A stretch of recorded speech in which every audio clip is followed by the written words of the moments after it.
শুধু এই সাইডটা একটু বেশি গোছাইতে হয়, কারণ বাচ্চারা সবসময় এখানে থাকে, এদিকে টিভি দেখে, খেলাধুলা করে, এই জন্য এই সাইডটাই বেশি আলোঝালা হয়ে যায়। গরম পানি দিয়ে দিলাম, চকচ দিয়ে খাবে, সাথে একটু চিনি দিয়ে দিছি।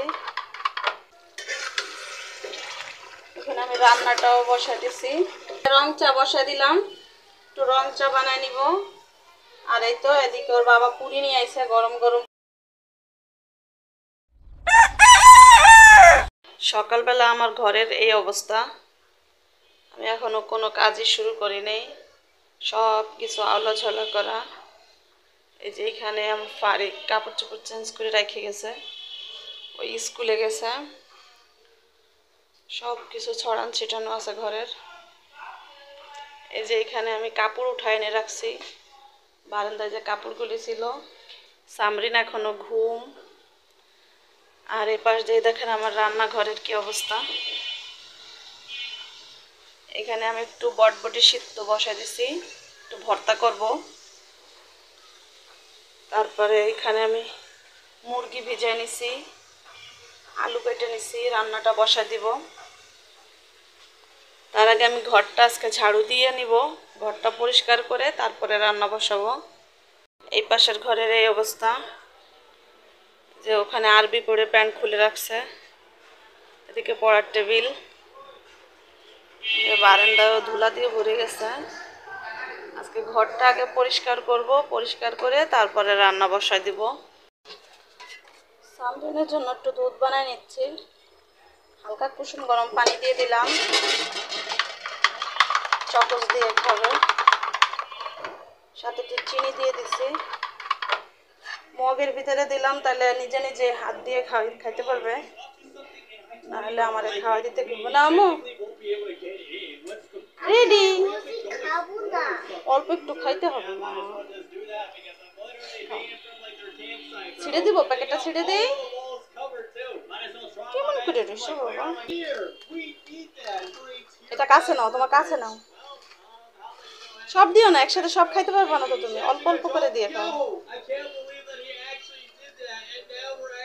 দাও,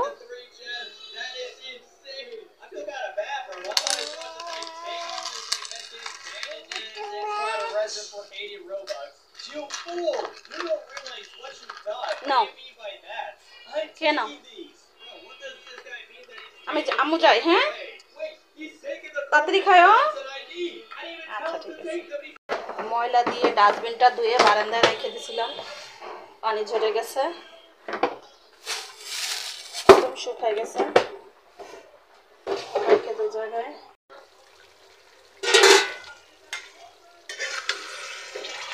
এখানে আমি রান্নাটাও বসাই দিছি, গোশটা ভালো করে কষায় নেওয়া হয়ে গেছে, এখন ঝোলের পানি দিয়ে দিব। আলুটা সিদ্ধ হয়ে গেছে,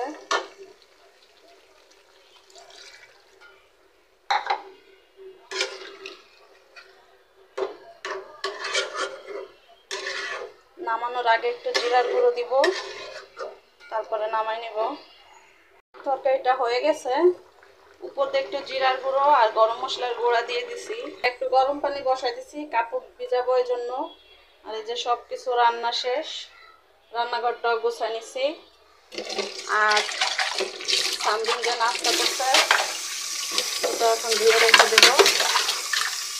সব কিছু গুছানো হয়ে গেছে, ঘরও মুছে নিছি, এখন কত সুন্দর লাগতেছে গোছ গাছ করা।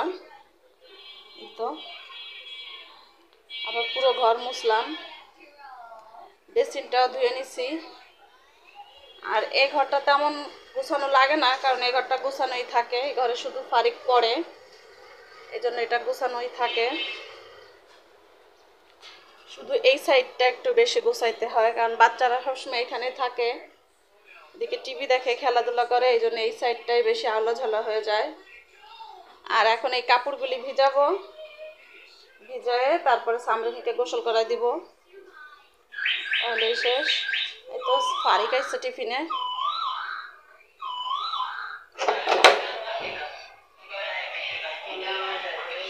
ওয়ালাইকুম আসসালাম, কি কিনছ আজকে আবার? বার্গার, আচ্ছা ওই যে জুতা। সামরিন খায় নাকি জিজ্ঞেস করো।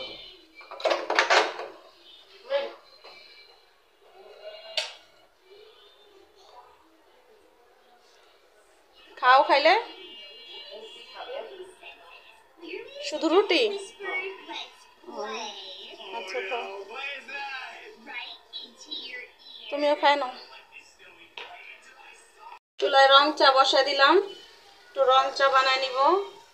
আর এই তো এদিকে ওর বাবা পুরি নিয়ে আইছে, গরম গরম পুরি আর সালাদ। এখানে 2টা কাপ রেডি করে নিচ্ছি। এখন চাটা বানাই নিব আর এটার ভিতরে ফারিককে দিয়ে আসবো।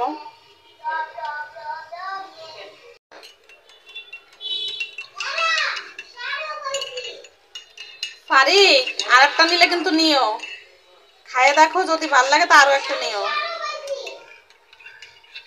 এই তো রেডি।